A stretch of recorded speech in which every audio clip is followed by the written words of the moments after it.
Boa noite, meus irmãos. Boa noite. Vamos ficar de pé, vamos dar início ao nosso culto, amém? Vamos fechar os nossos olhos. Vamos agradecer porque até que o Senhor tem nos ajudado por esse dia. Nós temos passado com saúde, amém? Grande Deus, amado Pai, nós te agradecemos nessa noite, Senhor, por esse dia, porque até aqui o Senhor cuidou de nós, cuidou da nossa família, nos dando saúde, nos abençoando. E nessa noite, meu Deus, nós queremos te adorar, engrandecer o teu nome, dizer que o Senhor é santo, dizer que o Senhor é o dono das nossas vidas, que o Senhor é digno de toda a honra, de toda a glória, de toda a adoração. Conduz este culto essa noite, meu Deus, para que nós possamos entoar a Ti um louvor agradável. Em nome de Jesus, amém. Se você não cumprimentou o seu irmão ainda, deseja uma boa noite. Se tiver algum visitante, deseja ele boas-vindas. Amém? Aleluia, Jesus.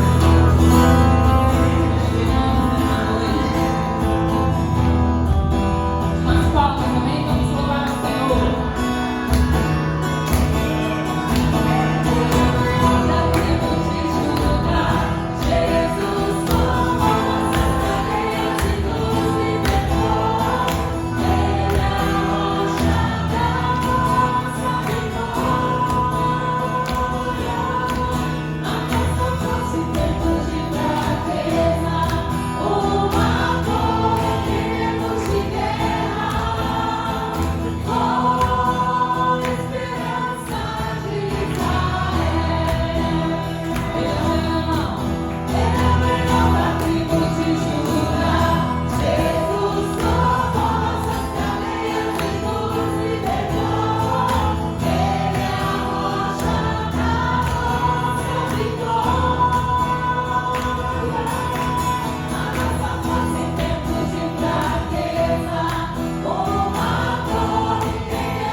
Irmãos, que a graça e a paz do Senhor Jesus estejam com vocês. Amém. Nós vamos fazer a leitura da palavra de Deus no Evangelho de João, capítulo 3. Eu vou ler do verso 16 ao verso 18. Porque Deus amou ao mundo de tal maneira que deu o seu Filho unigênito, para que todo que nele crê não pereça, mas tenha a vida eterna. Porquanto Deus enviou o seu Filho ao mundo, não para que julgasse o mundo, mas para que o mundo fosse salvo por ele. Quem crê nele não é julgado. O que não crê já está julgado, porquanto não crê no nome do unigênito Filho de Deus. Então temos aqui a mensagem de que só Jesus Cristo é o nosso Salvador, e só por meio dele podemos ter a vida eterna. Que Deus nos abençoe com sua palavra e que possamos continuar exaltando e glorificando, pois ele é o Deus eterno, o único Deus verdadeiro, e Jesus Cristo, o Salvador, por ele enviado. Deus seja louvado. Vamos continuar adorando a Deus. Glória a Deus. Você que trouxe o seu dízimo, as suas ofertas, fique à vontade para depositar aqui no altar, amém?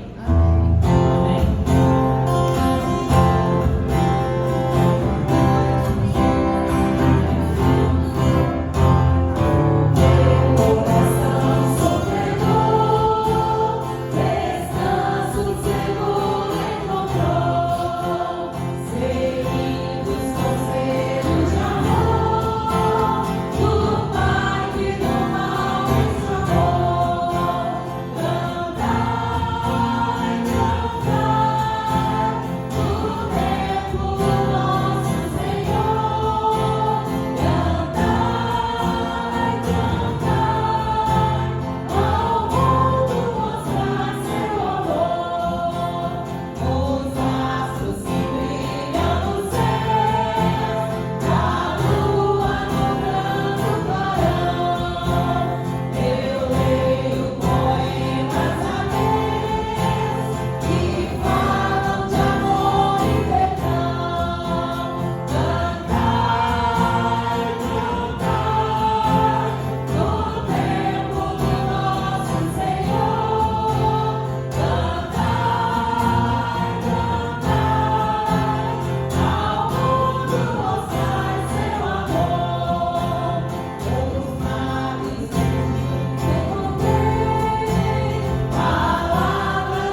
Vamos declarar que o Senhor é formoso, amém? Dizer que Ele é maravilhoso nessa noite. Aleluia, Jesus.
mereçamos, mas a tua graça tem sido maior nas nossas vidas do que os nossos pecados.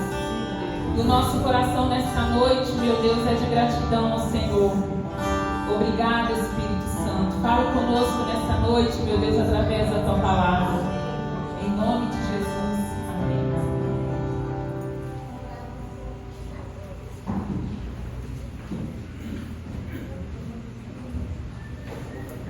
Eu quero convidar as crianças para que possam vir à frente e vamos orar com vocês.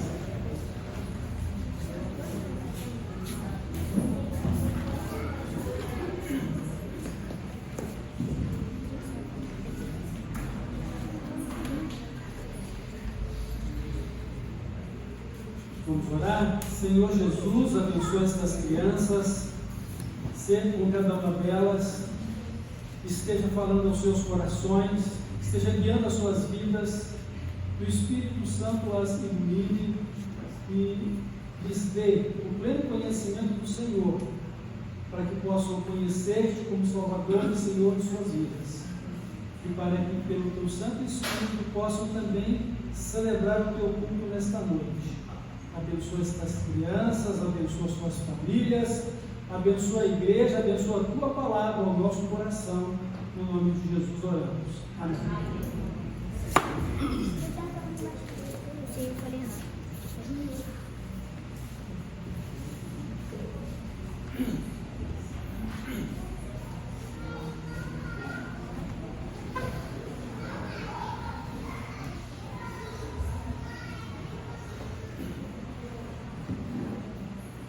Irmãos, nós queremos refletir nesta noite sobre um dos assuntos mais importantes da nossa vida, porque diz respeito à nossa eternidade. Nós queremos refletir sobre o assunto perdão e salvação, perdão dos nossos pecados. E queremos refletir então sobre o tema de que só Jesus Cristo pode perdoar nossos pecados e nos salvar. Estamos vivendo um tempo tão corrido e, ao mesmo tempo,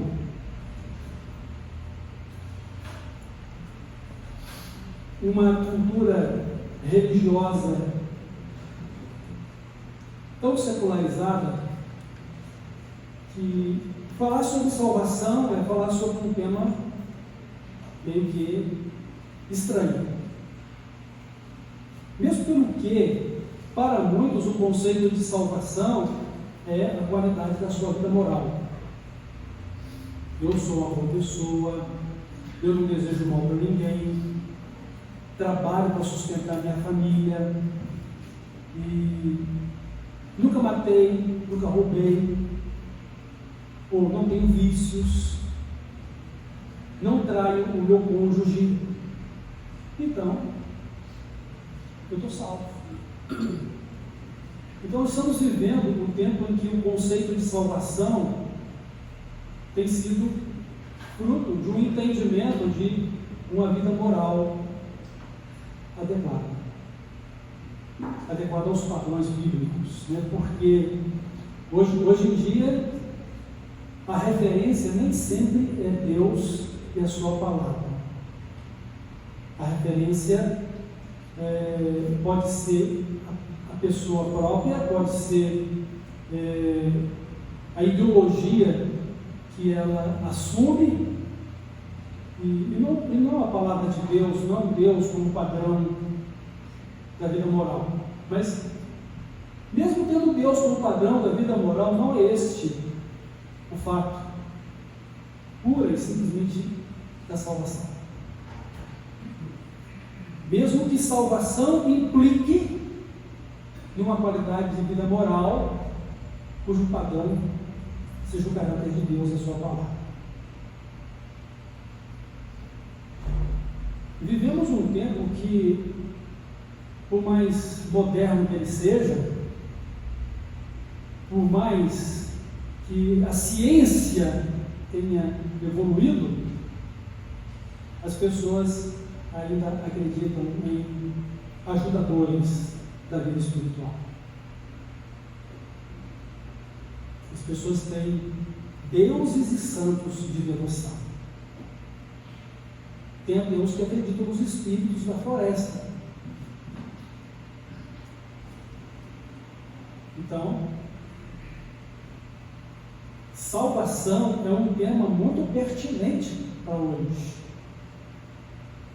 E nós vamos aprender que essa salvação, ela teve um alto preço, a cruz de Cristo. E que não há salvação sem a cruz de Cristo, sem o sacrifício dele, e sem também a nossa renúncia por Cristo. Então só Jesus, ele pode perdoar nossos pecados, visto que ele é o Filho de Deus enviado ao mundo com esta missão. O X da questão é: você crê ou não em Deus? E é a partir desta crença em Deus é que a salvação se define. Crer ou não crer.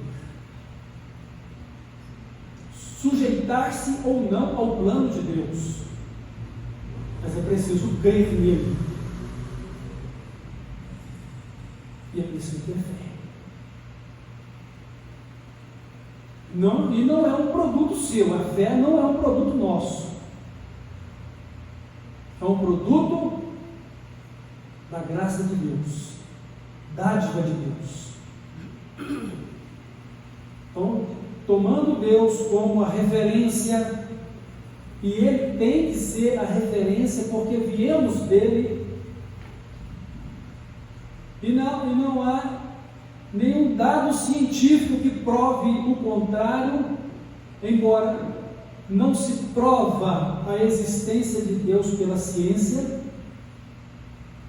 mas a ciência deveria ser sábia em reconhecer a existência dele, porque a ciência também é filha do conhecimento de Deus. O fato é que muitos vivem na ignorância da sua própria sabedoria. Não é engraçado? Viver na ignorância da sua própria sabedoria. Porque achando-se tão sábios, são loucos, honestos, diante do grande Deus, com respeito à sua existência e com respeito a todo o saber que podemos ter dele. Ó profundidade das riquezas e do conhecimento de Deus. Essa foi a expressão de Paulo aos Romanos. Quem conheceu o Senhor para que se desse a ele? No entanto, Deus nos amou de tal maneira que enviou o seu Filho, Jesus Cristo, para perdoar os nossos pecados e nos salvar. E a questão fundamental é esta: ninguém é obrigado a crer. E se crer não está fazendo nenhum favor para Deus, e se você não quiser,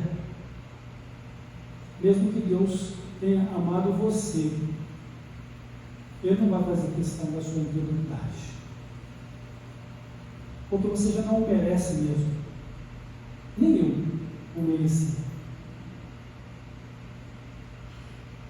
Todos pecaram e destituídos estão da glória de Deus.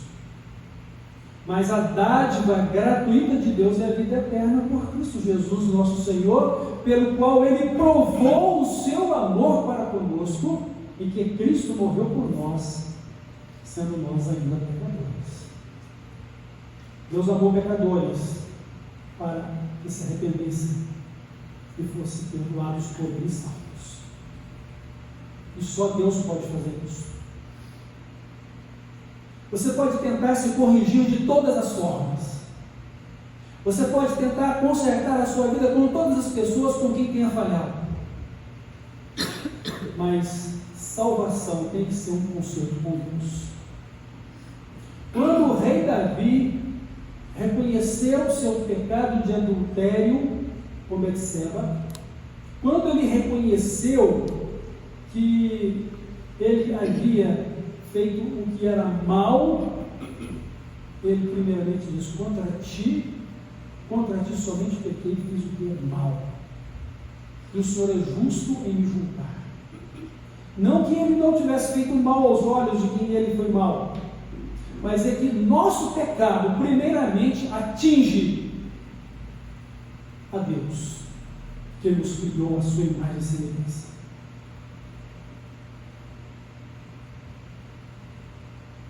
Então Deus, Ele enviou o seu Filho. Jesus é o Filho de Deus que veio com a missão de nos perdoar e nos salvar. Por quê? Porque Deus nos amou. Então, somente por isso, Ele nos amou. Porque se Deus olhar para nós, o que Ele vai ver? Vai ver pecado. E assim como Ele virou o rosto para não ver o seu Filho, Jesus Cristo, sobrecarregado dos nossos pecados, manchados por Ele, porque na cruz Ele recebeu sobre si todos os nossos pecados, todas as nossas dores, todas as nossas enfermidades, assim como Ele virou as costas para o seu Filho, porque não podia ver o pecado, Ele também há de virar as costas a todos quantos não creem nele e não creem em Jesus para buscar perdão e salvação. O versículo 18 é enfático, muito claro a respeito disso, que diz: quem nele crê não é julgado, o que não crê já está julgado, porquanto não crê no nome do unigênito Filho de Deus.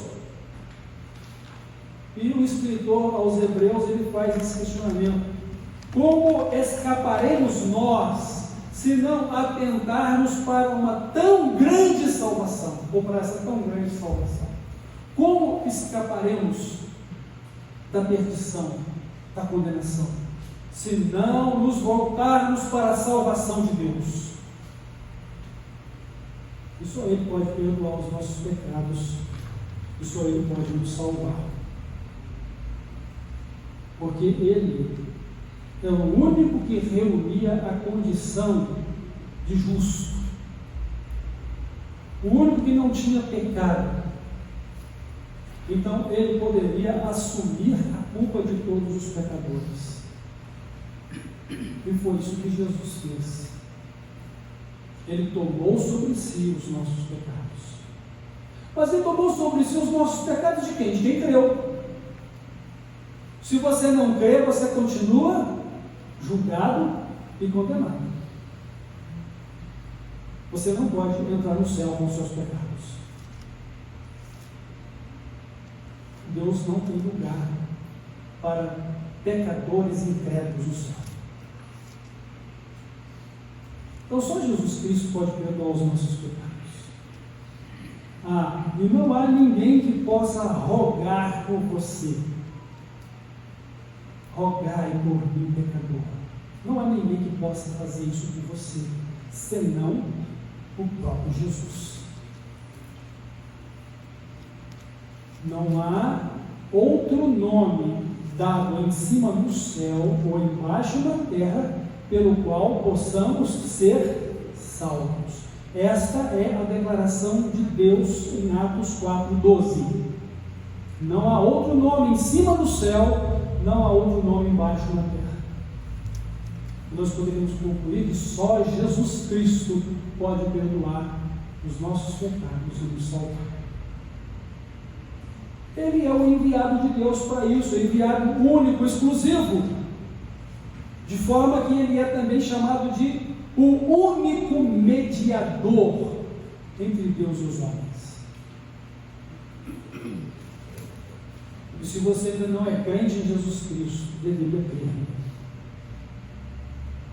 Se você ainda não está servindo a Jesus, deveria servi-lo a partir de hoje. Se você ainda não está seguindo a Jesus, deverá segui-lo a partir de hoje.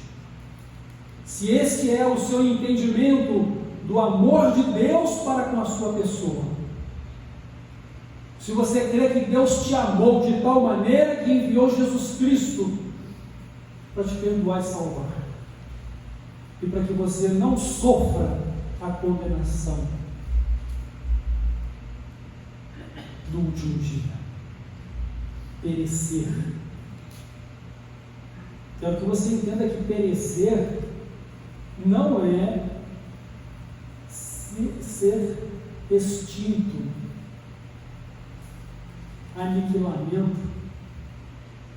Perecer significa sofrer eternamente no lago de fogo e enxofre, que é a segunda morte. E nós temos estudado aqui nas quartas-feiras o livro de Apocalipse. E ali nós temos ouvido as expressões que a besta, o anticristo, foram lançados para dentro do lago de fogo, onde de dia e de noite sofrerão eternamente. Mas também foi lançado para dentro do lago de fogo o diabo, a antiga serpente, o dragão, e todos aqueles que adoraram a imagem da besta e tiveram as suas marcas, ou na testa ou na mão direita.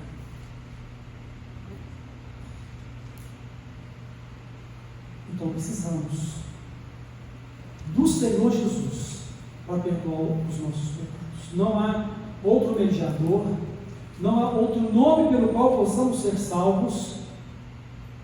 Ele é o enviado único e exclusivo de Deus para vir ao meu encontro, ao seu encontro, para nos perdoar e salvar. Quando Jesus encontrou-se com um homem pecador e desprezado pela sociedade, chamado Zaqueu, e que as pessoas já o haviam qualificado um homem pecador, indigno, e que Jesus então se propôs a se hospedar na casa daquele homem. Como ele, Jesus, o mestre, pode se hospedar na casa desse homem pecador? Mas Jesus disse para eles: porque o Filho do Homem veio buscar e salvar o que se havia perdido.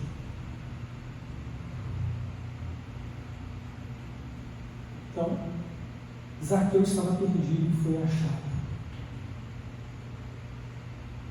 Deus o encontrou por meio de Cristo para perdoar os seus pecados e dar a ele a vida eterna.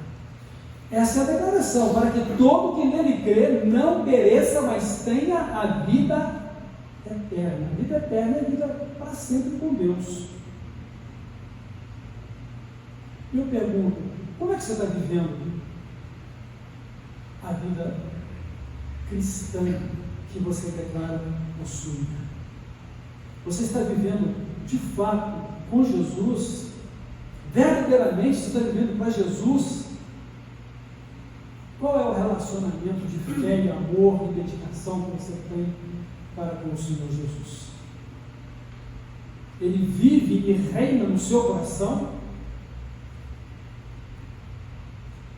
Quantos ídolos nós temos levantado nas nossas vidas nesse presente século? O que está ocupando o primeiro lugar de Deus na sua vida? O que tem sido empecilho ou estorvo a você de ser um crente sincero, leal e verdadeiro para com Deus?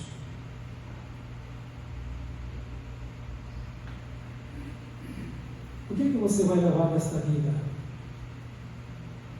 Lembre-se que a única coisa que você leva desta vida é a sua própria vida, é o caráter que você possui. Se você está em Cristo, você é uma pessoa perdoada e salva. Se você está sem Cristo, você permanece e vai morrer nos seus pecados. O que significa morrer em Cristo? Significa morrer para a certeza de uma vida eterna, porque Ele é a garantia da vida eterna. Ele é a ressurreição e a vida. E todo aquele que morre pode ter certeza da ressurreição. E todo aquele que vive e sabe que vai morrer, sabe que não morre eternamente, porque a sua vida é de Cristo. Cristo é o seu Senhor, Cristo é o seu Salvador, e a sua fé está firmada nele. A minha fé e o meu amor estão firmados no Senhor, estão firmados no Senhor. Porque é pela graça, mediante a fé, que somos salvos. Dom de Deus para cada um de nós. Não há outro que possa nos salvar. Jesus Cristo é o Filho de Deus, é o enviado dele para a nossa salvação. Foi Ele quem morreu em nosso lugar. Foi Ele quem levou sobre si os nossos pecados. Foi Ele quem ressuscitou, vencendo a morte e trazendo a vitória sobre o inferno. Você crê nele? Então esteja vivendo para Jesus. Defina a sua vida cristã fundada na fé em Jesus Cristo e na cruz de Cristo. E lembre-se que em Cristo você está crucificado com Ele para esse mundo e que você renunciou a si mesmo para segui-lo, ou seja, abriu mão da sua vida para viver uma nova vida que é a vida semelhante a Deus. Isso é vida cristã, isso é salvação, isso é vida eterna.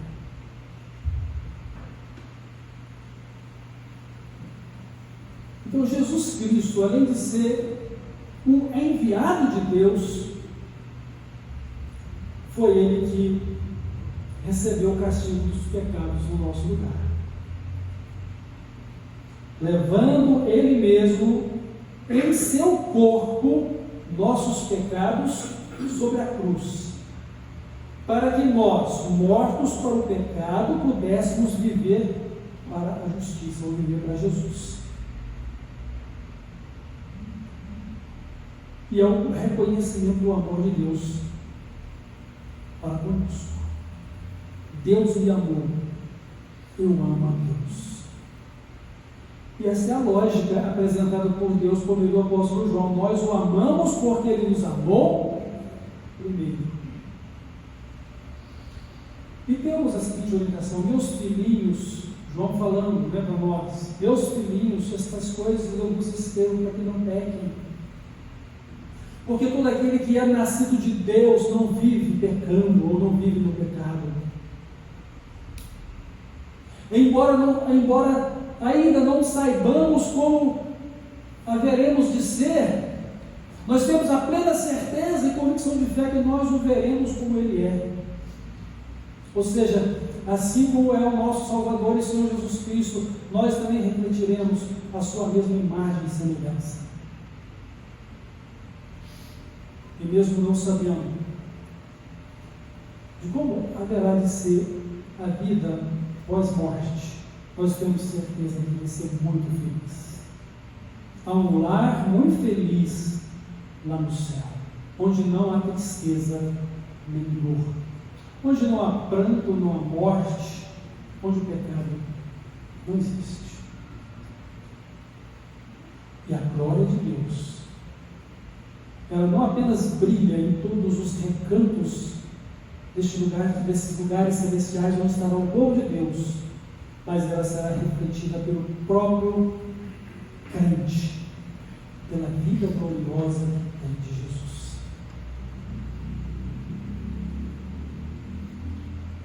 Não vos conformeis com este mundo, mas transformai-vos pela renovação da vossa mente, para que experimenteis qual seja a boa, perfeita e agradável vontade de Deus.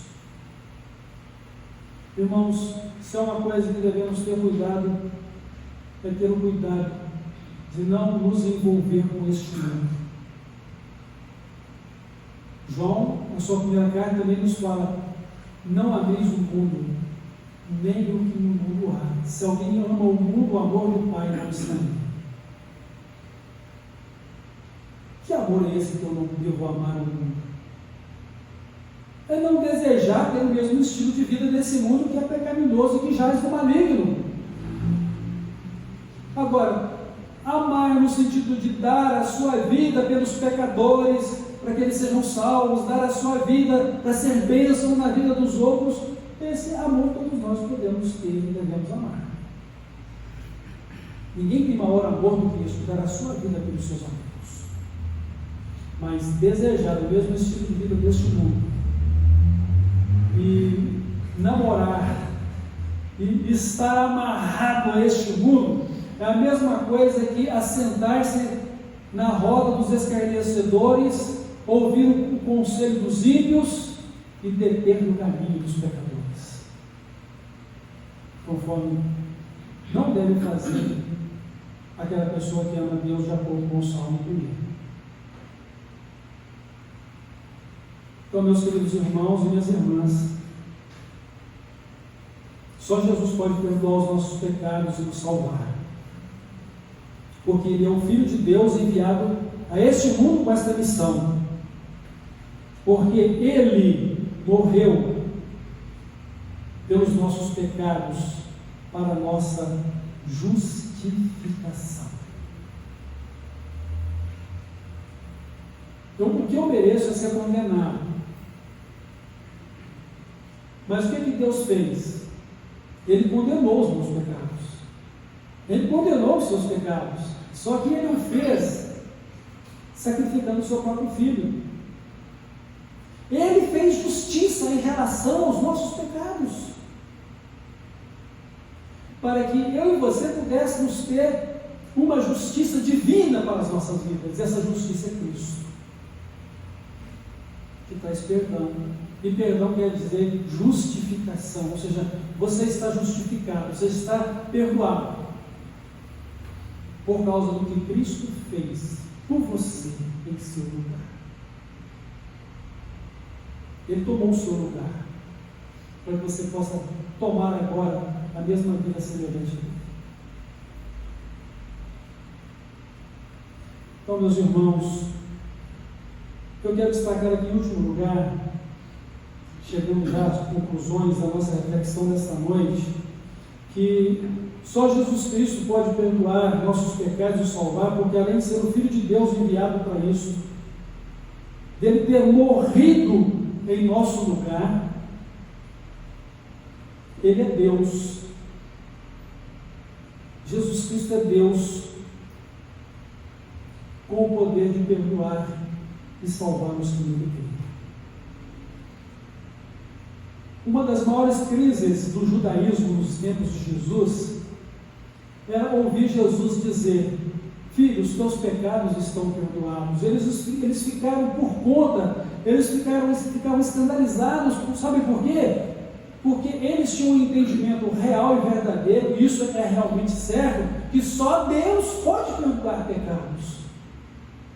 Então por que eles estavam admirados, escandalizados? Porque eles não creram que Jesus era Deus feito homem.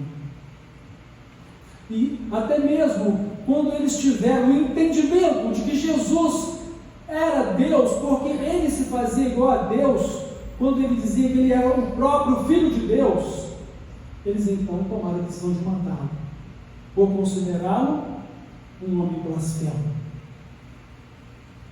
Porque eles não podiam aceitar que um ser humano como eles pudesse dizer: eu sou o Filho de Deus, ou seja, eu sou igual a Deus. E Jesus muitas vezes provou que Ele era o Filho de Deus. Certa feita Jesus estava num local em que havia lá um homem que tinha o seu braço atrofiado. E quando Jesus chegou ali, eles passaram a observar se Jesus iria curá-lo, porque aquele dia era um dia de sábado. Eles que podiam levar o jumento, o boi para beber água, ou salvá-lo de uma cova se tivesse caído em algum buraco, agora não estava admitindo que Jesus pudesse curar uma alma humana num dia de sábado. O sacerdote que tinha que fazer a circuncisão e apresentar o sacrifício num dia de sábado, ele não deixava de fazer. Mas agora eles estavam questionando Jesus se ele iria curar ou não no sábado. E Jesus disse para aquele homem: filho, os teus pecados estão perdoados. mas eles não foram capazes de abertamente falar para Jesus. Ficaram remoendo em seus pensamentos e murmurando uns com os outros. E Jesus então disse: o que vocês acham ser mais fácil? Dizer a este moço: perdoados estão os teus pecados, ou você está curado da atrofia que você possui no braço? Para que vocês saibam que o Filho do Homem tem poder tanto para perdoar pecados quanto para curar, eu ordeno que esse homem fique curado. Será que eles depois disso creram? Não creram. Estavam cegos. O entendimento deles estava fechados. Mas o fato é que Jesus é Deus. Ele estava junto do Pai na glória celestial. No capítulo 17 de João, Jesus diz: Pai, glorifica-me com aquela glória que eu tinha contigo antes da criação. Glorifica-me com aquela glória que eu tinha junto de ti. E a palavra do Pai já tenho glorificado.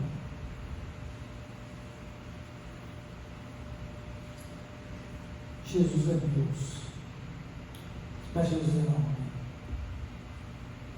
E eram essas duas condições da pessoa de Jesus que o tornaram o Salvador, o único Salvador, o único mediador entre Deus e os homens. Esta condição de Jesus era a condição que o fez o Cordeiro de Deus sacrificado pelo nosso pecado. Porque, como Deus, ele tinha poder e autoridade para perdoar os pecados.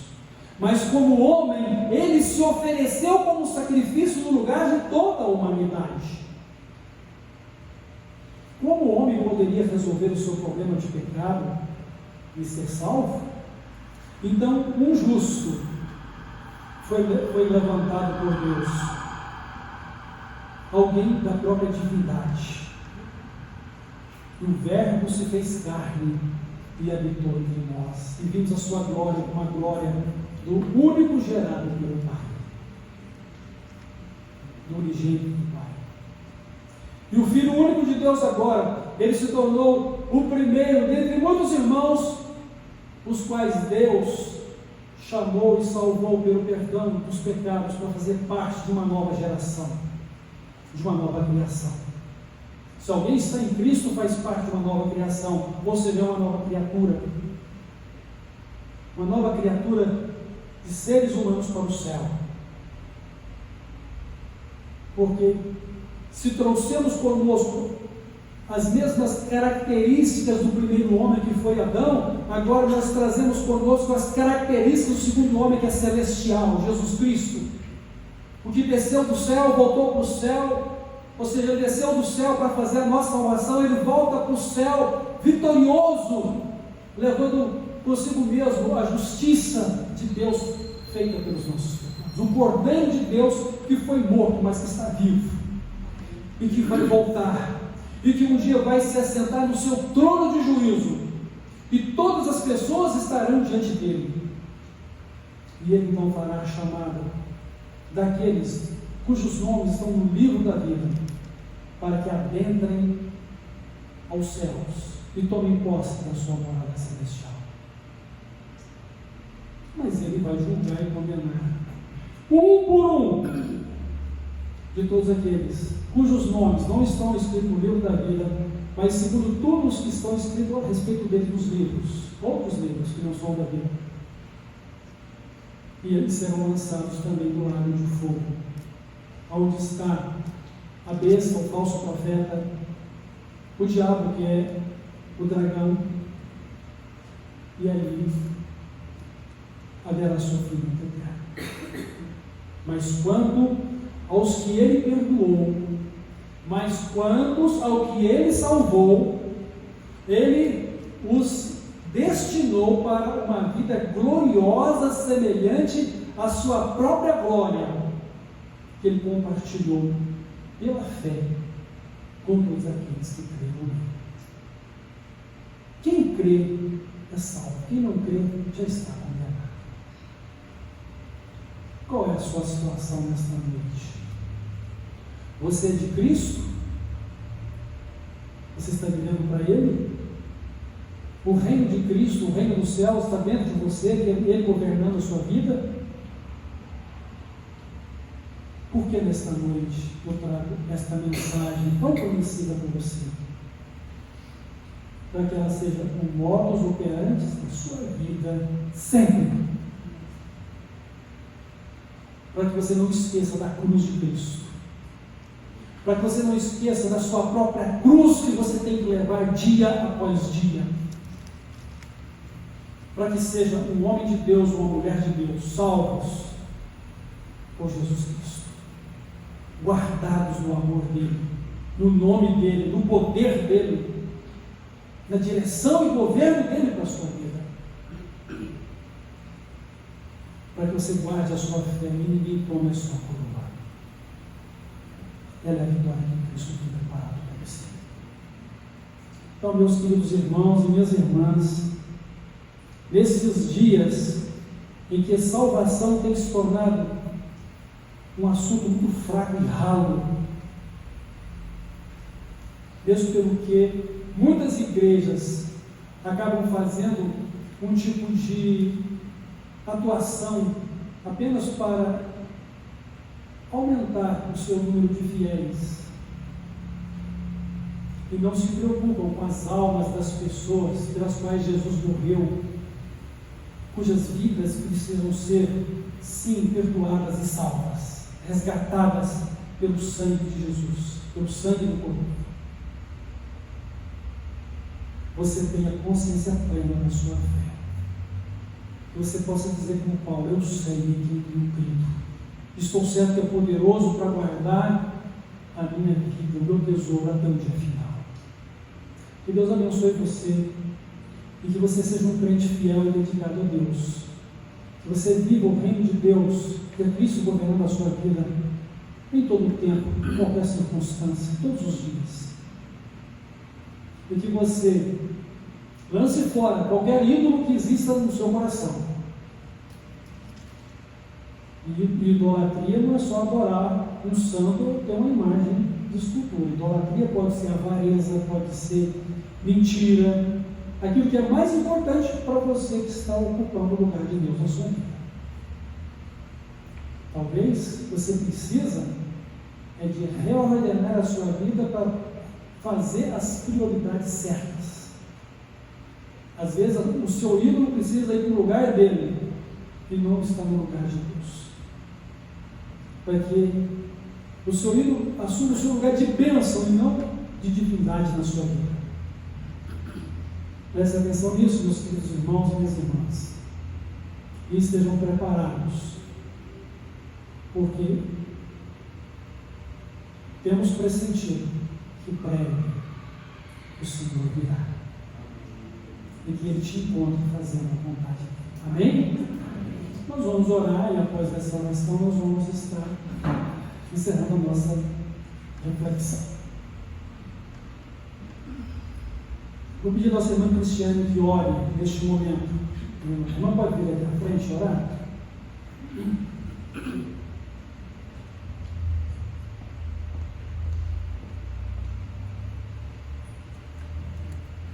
Oremos. Senhor, nosso Deus e nosso Pai, te agradecemos, Senhor, pelo momento da Tua palavra, que cremos, Senhor, que falar o coração de cada irmão aqui, Senhor, que possamos estar preparados para a Tua volta, que possamos, ó Pai, estar ali como as virgens, ó Pai, vigiantes a cada dia, tendo o nosso vaso cheio de azeite, Pai. Em nome de Jesus, toma a vida de cada irmão aqui nas Tuas mãos. Cremos, ó Pai de amor, que será uma semana de luta, mas sabemos também que será uma semana de vitória.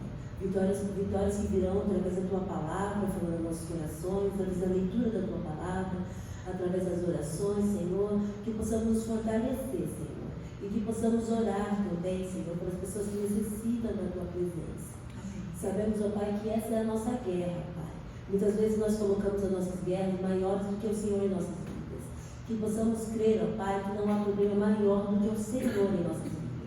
E sabendo disso, Pai, é só sabendo, lendo a Tua palavra, porque na Tua palavra diz o quanto o Senhor é poderoso, na Tua palavra diz o quanto o Senhor ajudou ao povo, Pai, de antigamente, e o Senhor é o mesmo Deus hoje, ó Pai.